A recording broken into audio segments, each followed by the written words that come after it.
ਬਲੋਚਿਸਤਾਨ ਦੇ ਵਿੱਚ ਕੱਲ੍ਹ 5 ਮਜ਼ਦੂਰਾਂ ਨੂੰ ਰੋਡ ਦੇ ਉੱਤੇ ਕੰਮ ਕਰਦੇ ਪਿਆ ਹੈ, ਰੋਡ ਬਣਾਉਂਦੇ ਪਿਆ ਹੈ, ਉਹਨਾਂ ਨੂੰ ਦਹਿਸ਼ਤਗਰਦਾਂ ਵੱਲੋਂ ਮਾਰ ਦਿੱਤਾ ਗਿਆ। ਹੁਣ ਗੱਲ ਇਹ ਕਿ ਜਦੋਂ ਬਲੋਚਿਸਤਾਨ ਦੇ ਵਿੱਚ ਮਜ਼ਦੂਰਾਂ ਦੇ ਉੱਤੇ ਟਾਰਗੇਟਿਡ ਹਮਲੇ ਕੀਤੇ ਜਾਂਦੇ ਪਏ ਨੇ ਤਾਂ ਉਹਨਾਂ ਮਜ਼ਦੂਰਾਂ ਦੀ ਸਿਕਿਉਰਿਟੀ ਦਾ ਇੰਤਜ਼ਾਮ ਕਿਉਂ ਨਹੀਂ ਕੀਤਾ ਜਾਂਦਾ। ਹੁਣ ਚਾਈਨਾ ਦੇ ਇੰਜੀਨੀਅਰ ਇੱਥੇ ਪਾਕਿਸਤਾਨ ਦੇ ਵਿੱਚ ਕੰਮ ਕਰਦੇ ਨੇ ਜਾਂ ਜਿਹੜੇ ਦੂਜੇ ਮੁਲਕ, ਖਾਸ ਤੌਰ 'ਤੇ ਮੈਂ ਚਾਈਨਾ ਦੀ ਗੱਲ ਕਰਦਾ ਪਿਆ, ਤਾਂ ਉਹਨਾਂ ਦੀ ਹਿਫਾਜ਼ਤ ਵਾਸਤੇ ਵੀ ਕੋਈ ਨਾ ਕੋਈ ਇੱਥੇ ਲੋਕਲ ਸਿਕਿਉਰਿਟੀ ਦਾ ਇੰਤਜ਼ਾਮ ਕੀਤਾ ਜਾਂਦਾ ਹੈ। ਲੇਕਿਨ ਪੰਜਾਬ ਦੇ ਜਿਹੜੇ ਮਜ਼ਦੂਰ ਜਿਹੜੇ ਨੇ ਬਲੋਚਿਸਤਾਨ ਵਿੱਚ ਕੰਮ ਕਰਦੇ ਨੇ ਔਰ ਉਹਨਾਂ ਨੂੰ ਮੁਸਲਸਲ ਟਾਰਗੇਟ ਕੀਤਾ ਜਾ ਰਿਹਾ ਔਰ ਉਹਨਾਂ ਦੀ ਸਿਕਿਉਰਿਟੀ ਵਾਸਤੇ ਕੁਝ ਵੀ ਨਹੀਂ ਕੀਤਾ ਜਾਂਦਾ। ਚਲੋ ਠੀਕ ਹੈ, ਦਹਿਸ਼ਤਗਰਦਾਂ ਹਮਲਾ ਕੀਤਾ, ਪੰਜਾਬੀ ਮਜ਼ਦੂਰ ਮਾਰੇ ਗਏ। ਮੁੜ ਸਾਡੀ ਪੰਜਾਬ ਗੌਰਮੈਂਟ ਸਭ ਤੋਂ ਪਹਿਲੇ ਪੰਜਾਬ ਦੀ, ਕਿਉਂਕਿ ਪੰਜਾਬੀ ਹੈ, ਪੰਜਾਬ ਗੌਰਮੈਂਟ ਦੀ ਗੱਲ ਕਰ ਸਕਦਾ, ਇਤਨੀ ਕੁ ਬੇਹਿੱਸ ਗੌਰਮੈਂਟ ਹੈ, ਇਤਨੀ ਕੁ ਬੇਹਿੱਸ ਗੌਰਮੈਂਟ ਹੈ ਪੰਜਾਬੀਆਂ ਦੇ ਮਾਮਲੇ ਦੇ ਵਿੱਚ।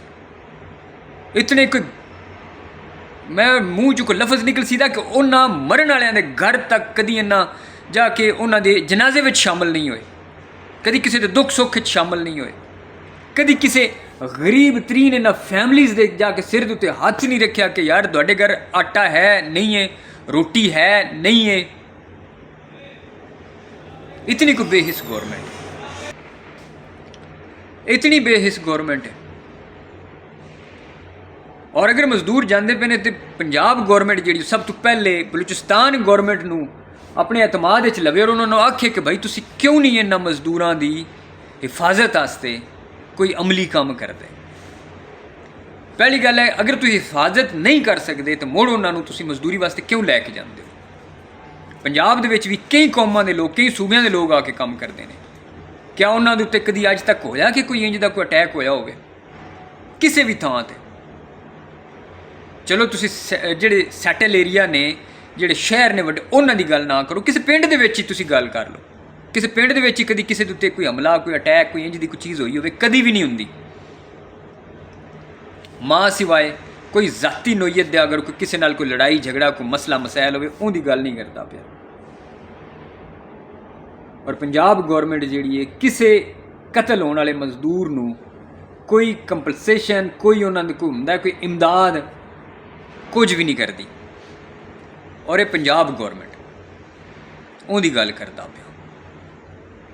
ਤੁਸੀਂ ਇਹ ਸੜਕਾਂ ਦੇ ਉੱਤੇ ਬਗੈਰ ਹੈਲਮਟ ਤੋਂ ਟੁਰ ਜਾਓ, ਜਗ੍ਹਾ ਜਗ੍ਹਾ ਦੇ ਉੱਤੇ ਉਹਨਾਂ ਦੇ ਬੰਦੇ ਖਲੋਤੇ ਨੇ, ਪੈਸੇ ਕੱਢੋ, 2-2, 3-3 ਹਜ਼ਾਰ ਰੁਪਈਏ ਤੋਂ ਘੱਟ ਚਲਾਨ ਨਹੀਂ ਕਰਦੇ ਪਏ। ਉਹ ਪੈਸਾ ਕਿਤੇ ਜਾਂਦਾ ਪਿਆ?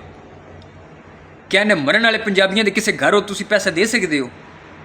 ਉਹ ਜਿਹੜਾ ਖਜ਼ਾਨੇ ਤੁਸੀਂ ਭਰਦੇ ਪਿਓ ਕਿਸ ਵਾਸਤੇ? ਤੁਸੀਂ 11 ਕਰੋੜਾਂ ਦੇ ਤੁਸੀਂ ਉਹ ਜਹਾਜ਼ ਖਰੀਦਣੇ ਨੇ।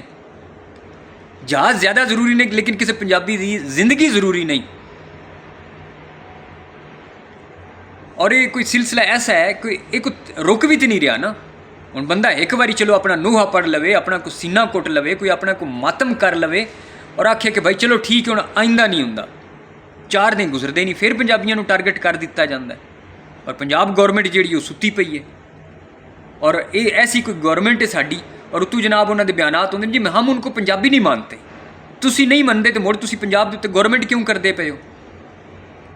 ਫਿਰ ਗੌਰਮੈਂਟ ਵੀ ਜਾ ਕੇ ਕਿਤੇ ਲਖਨਊ ਦੇ ਉੱਤੇ ਕਰੋ।